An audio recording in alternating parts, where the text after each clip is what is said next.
teman-teman, kembali lagi di podcast Kantin Hukum, belajar hukum dengan lebih asik. Oke, tema minggu ini datang dari pertanyaan salah satu teman kita. Ia menanyakan seperti ini. Izin bertanya Kak, apakah pacar yang telah melakukan perbuatan asusila, lalu ia berjanji akan menikahi tetapi ternyata ingkar itu dapat dihukum? Sebenarnya pertanyaan ini juga pernah ditanyakan oleh teman-teman kita yang lain beberapa waktu yang lalu. Jadi begini teman-teman, berkaitan dengan hal tersebut, sebenarnya ada dua sudut pandang yang berbeda, yaitu sudut pandang dari sisi perdata dan dari sisi pidana. Kita bahas dari sisi pidana terlebih dahulu.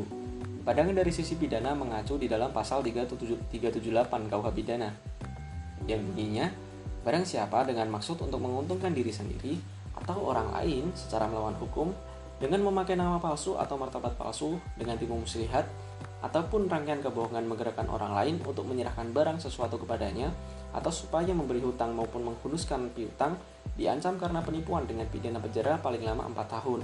Pasal ini pernah dijadikan dasar hukum oleh Hakim Siregar di Pengadilan Negeri Medan yang menghukum seorang pria yang menghamil pacarnya dengan tuduhan penipuan, dan pria tersebut dihukum 3 tahun penjara.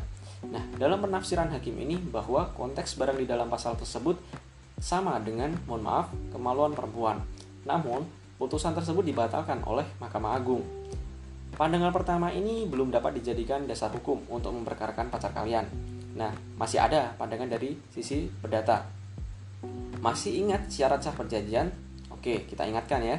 Ada 4 syarat sah perjanjian teman-teman yang diatur di dalam pasal 1320 KUH Perdata, yaitu yang pertama, sepakat mereka yang mengikatkan dirinya, kedua, kecakapan untuk membuat suatu perikatan, ketiga, suatu hal tertentu, dan keempat, suatu sebab yang halal. Namun teman-teman, perlu diingatkan ya, bahwa dalam kasus pacaran itu tidak terjadi suatu hubungan hukum.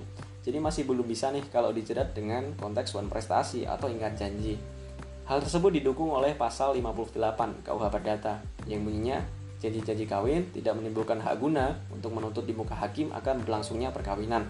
Juga tidak menimbulkan hak untuk menuntut pergantian biaya, kerugian, dan bunga akibat tidak dipenuhi janji itu. Semua persetujuan untuk ganti rugi dalam hal ini adalah batal.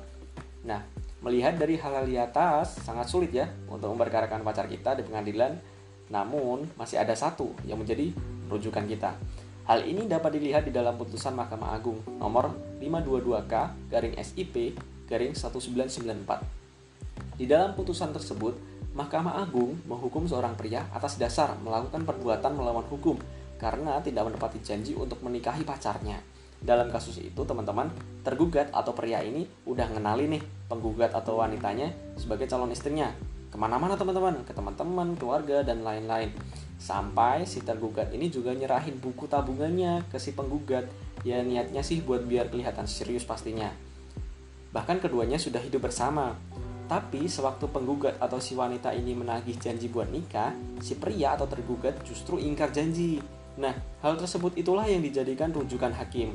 Dan dokumen-dokumen pria tadi yang diserahin ke si wanita tadi dijadikan barang bukti. Nah, teman-teman, dari berbagai hal yang sudah disebutkan di atas tadi, maka satu-satunya jalan untuk meminta pertanggungjawaban kepada pacar kalian adalah melalui jalur perdata dengan konteks perbuatan melawan hukum. Ya, walaupun tidak semua gugatan kalian ini bakal diputus sama seperti kasus di atas sih. Namun, sampai sekarang, banyak yang memang mengajukan gugatan dengan menggunakan dasar tersebut teman-teman.